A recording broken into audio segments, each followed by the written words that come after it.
Welcome to the Lifestyle First podcast, discussing lifestyle medicine and making self-care as easy as 1, 2, 3. 1 question, 2 research reviews, and 3 actionable health tips, all centered around the Lifestyle First method, your blueprint for the 10 key routes of optimal health and happiness. And now your host, lifestyle medicine physician and coach, Dr. Alka Patel. Welcome to Series 3, Episode 3. This week's theme in the Lifestyle First method is F, food. And the one question we'll be answering today is, how can our food choices influence inflammation? And is it possible to use food to put autoimmune conditions into remission? So the 2 pieces of information we'll be looking at are the book Diet and Arthritis by Dr. Gail Darlington, and also the book The Autoimmune Solution by Dr. Amy Myers. And to help explore today's question, I am delighted to have with me Dr. Sarah Davies. Dr. Davies is a GP and a functional medicine specialist, and she runs a private clinic in South Manchester. She's very interested in treating autoimmunity and chronic inflammation and chronic fatigue, and has helped so many patients working alongside nutritional therapists. So, over to you, Dr. Davies. Welcome. And perhaps you could start by explaining what inflammation and autoimmunity actually are. Hi, Alka. Thank you for having me. So, inflammation, as we all know, is when we've got something which is causing pain or swelling, and it can be anywhere in the body. So from the joints to the skin, to the internal organs. And autoimmunity is a really specific kind of inflammation, which is where we've made antibodies. So the immune system will start to make little cells which will go on to attach themselves to either pathogens, or foods. But then sometimes what happens is those antibodies, which are built to attack foreign invaders and to defend our bodies, will then go on to start cross-reacting with different parts of our own tissues. And that's called autoimmunity. And again, as with inflammation, it's a very specific kind of inflammation where we can get attacking of the organs, such as the thyroid or the joints or the hair follicles, causing alopecia. And part of my real interest in my clinic is looking at ways not only that we can reduce inflammation, but really looking at these very specific diseases where we're getting target organ damage because our own immune systems are attacking ourselves, and looking at ways in which we can reduce that inflammation using the lifestyle first approach. So what's the play on foods then? How is food generating inflammation in our bodies? And probably more specifically, how can food counter inflammation? So, the first thing to say is that we all know that there are really some broad brush things which are going to cause inflammation in almost everybody. So we know too much sugar can lead to diabetes and metabolic syndrome, which is pro-inflammatory. We know if we have oxidized or trans fats, that's again going to cause problems with the cell membranes and the blood vessel membranes inside the body. They're inflammatory too. And also a nutrient poor diet, so these beige foods that we tend to eat in vast quantities that are high in carbohydrates and maybe trans fats as well, so junk foods in particular, they are very pro-inflammatory, and that's part of the food culture that we unfortunately live in today. So inflammation can be generated by specific foods that we might think of as bad foods, but then in specific patients, specific foods themselves may go on to cause inflammation or autoimmunity. The classic case would be something like celiac disease, where the protein gluten, which is found in wheat, barley and rye, we make antibodies towards that little gluten protein, which then causes inflammation in our bodies, which then can cause problems with gut function and malabsorption. So one of the things that we've think of from a functional medicine approach is not only what kinds of foods are going in, but is there a specific food or set of foods in somebody's diet that could actually be triggering inflammation that is specific to them. And so these are food intolerances, food sensitivities, and food allergies. And what I've found particularly interesting and fascinating from my research and working with lots and lots of patients with autoimmune conditions is that very often if we find the trigger foods which are irritating the immune system, and we take those away from the diet, now that can be really specific for that patient. What we can find is that we can actually put some autoimmune conditions into remission, because it seems that when the immune system goes quiet on the removal of those foods, the autoantibodies also stop being produced. And I've found that very helpful in multiple patients now. So hundreds of patients have benefited from that piece of insight, and also myself as well. And what are those common triggers then? So you've mentioned gluten already. Now, gluten we often or usually associated with celiac, don't we? But there's also, you don't have to have celiac disease to be intolerant of gluten or sensitive to gluten. What are the other sort of food type sources that you've found quite commonly? So you're right about the gluten. So non-celiac gluten sensitivity is actually really quite common. Especially in people with autoimmune disease. So while we would always screen for celiac disease first before going on a gluten-free diet, I think it's one of the trigger foods that's very common in patients with anything from autoimmune arthritis to inflammatory bowel disease to even alopecia. The other common trigger foods that, just statistically speaking, would be dairy. And dairy, often about 15% of dairy sensitivity sufferers will also be sensitive maybe to soy. So we always take those two out together. And then there are the other big allergens that we all know about. So eggs, nuts, and then sometimes things with lectins on them. So seed coatings, so legumes, seeds, peas and beans, things like that. Yeah. So they're all the foods we would think about. Could they possibly be causing a trigger when we see somebody with autoimmunity? Testing's really tricky though, isn't it? Sort of in terms of sort of testing and finding out the kind of specific. So do you advocate specific tests, or really if you're talking about likelihood and probability, is there an approach which doesn't necessarily rely on testing? So the thing about the testing that we find is firstly, if we just look at the immunoglobulin testing that we can do, so immunoglobulin G, which is the antibodies that are made in the gut lining in the immune system there against foods commonly. So you can do immunoglobulin G testing, and there's lots of finger prick tests available commercially. But if you just rely on those alone, you're going to miss out on other kinds of food sensitivity and reactivity. And while you can get much bigger panels which test IgA as well, and maybe you want to test IgG just in case, IgE, which is a true allergy, just in case, the testing starts to get really expensive. So you start to run into sort of thousands of pounds worth of testing.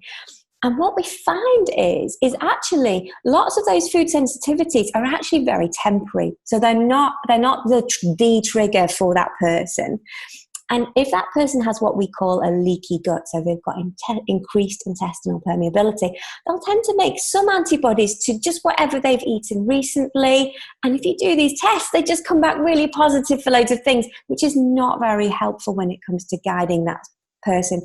So we tend to do really structured elimination diets, which tend to last about 4 weeks, and then with the graded food challenges. Firstly, it's free to stop eating the foods. And secondly, we know what the most common trigger foods are. And you tend to find that at the end of 4 weeks, any little food sensitivities that you might have picked up on the testing at the beginning perhaps would have gone away altogether, just because of the healing nature of the diets that we use. So would you advocate an approach to elimination without the need for testing? And if so, what would that typically look like? Yeah, so I think actually that would be my first line approach is always to do, the only exception would be I would check a celiac test before perhaps putting someone on a gluten-free diet, just in case I've missed it, because you don't want to miss celiac disease. So if anyone wants to try this at home, you can buy little celiac testing kits online, perhaps to do before you cut out gluten. But we use a very standardized approach called the autoimmune paleo diet. There are lots of different versions of this online and in books. I've also seen the Whole30 work really successfully. And we do a lot of adaptation in our clinic for patients who don't eat meat. So you can do a fish-based diet, or you can do one where we leave legumes in, but perhaps process them so they're less immunogenic, so they don't trigger the inflammation as much. So that's a really standardized protocol, taking out gluten, dairy, soy, egg, maize, nuts, seeds, and legumes. And then we also take out nightshades, especially in people with, say, psoriasis or rheumatoid arthritis. They tend to be a potential trigger. We haven't been eating nightshade plants, so tomatoes, aubergines, peppers, chilies, for more than a few hundred years. So sometimes they can be big triggers, we find. What's left? What's left to eat? So actually, what's amazing about this diet is it's actually really not focusing on what we're taking out. What we really want to focus on is what's being left in, because we have a 4-week window to try and completely heal somebody's digestive system as much as possible. So we're looking at fruit, vegetables, and then meat and fish in people who eat those things. And so it's all going to be fresh, it's going to be organic, it's going to be really nutrient dense. There's no beige foods in here, and there's no really inflammatory foods in here. So we also go low in sugar, and we really encourage patients to increase their healthy fat intake. So olive oil, coconut oil, seed oils, although we don't heat those, lots of avocados, oily fish. So we're really trying to get nutrient density in there. And one of the great things about, green leafy vegetables and the broad phytonutrient spectrum, so all the colours that you get from the fruits and vegetables, is they are anti-inflammatory, they are healing. And we've got lots of B vitamins in this kind of diet, which is going to help with something called methylation, which speeds up the healing process in the gut. And so the joy of the elimination diet is it's not just taking away things that can be trigger foods, but it's actively putting in anti-inflammatory foods, healing foods, and really, really good sources of nutrition as well. Brilliant. I think that's absolutely the key, isn't it? It's actually what's going in as well. You mentioned 4 weeks. What's that window all about? What's the magic? So that's a really interesting window. So what we tend to find with lots of patients who've got sort of delayed sensitivities to food, so with an allergy, you tend to eat something and you might get hives or swelling or itching straight away. Whereas lots of these trigger foods, which are going on to cause perhaps autoimmunity or sort of chronic skin conditions, which are not a true allergic reaction, they will be immunoglobulin G reactions that take place in the gut. And the interesting thing about immunoglobulin Gs is once you've made them towards a food, they have a half-life, so they go down by about a half once you stop eating the food, by over about 23 days. So after 23 days of completely eliminating, say, dairy, if that was a problem for you, you would still have half the amount of antibodies that you had at the beginning. And that's what people don't appreciate, because they will say, well, I tried cutting out gluten for like a couple of days or a few weeks even, but they haven't appreciated that those antibodies are still going to be there for, up to 6 weeks. Now, what we find is that we're not going to sustain someone's interest for 6 weeks. So we're looking at the 3 to 4 week window where we've got much lower antibodies, we've got no antigen going in, so we've got none of the allergenic foods going in or symptomatic foods going in. And then what we do is we put the foods in very mindfully one at a time. And what that does is, after this washout period where the food has been removed, even though you could perhaps have been eating that food for many years with no apparent symptoms, when you put it back in, we start with small quantities and then we sort of build it up, you can get quite severe or obvious reactions that you wouldn't have dreamed possible. what's strange is that people say, well, you've just sensitized me. We haven't sensitized you. We've uncovered the antibodies that were there already by taking away their binding to that food. And if you were to say continue eating the food that gave you tummy ache or a little bit of a rash, and you'd been doing so before the elimination diet, as you continued, all your symptoms would kind of go back to the same baseline that you had before. So you have to pay attention right at that beginning when you put the food back in to find out what your triggers are. Okay, so it sounds like a very precise method, really focused removal and then gradual kind of reintroduction, and a real awareness, sort of being really mindful about your body and what it's telling you and your sensations and your symptoms, and kind of really having a focused approach to that over that sort of 4-week. So it's a 4-week period, but then it's going to be another sort of 4 or 5 weeks for doing the food reintroductions, because we do them quite slowly. And every time you have a reaction, you want to wait until that settles before trying a new food. So it is quite a slow process, but it is the gold standard for finding out if you've got any food sensitivities. And we find it's again very helpful for teaching patients, firstly, how to eat this amazing, healthy, whole foods diet. So quite a few people will lose a few pounds as well, because it's low in carbohydrates. You have to eat a much bigger bulk of fruit and vegetables to kind of keep the calories going in. And the second thing is that so once you've taught the patient how to eat like this, they've then got that knowledge going forward, and they're much more aware of how their body works. And there could be that there are foods you've not challenged and that haven't taken out, and they suddenly realize, do you know what?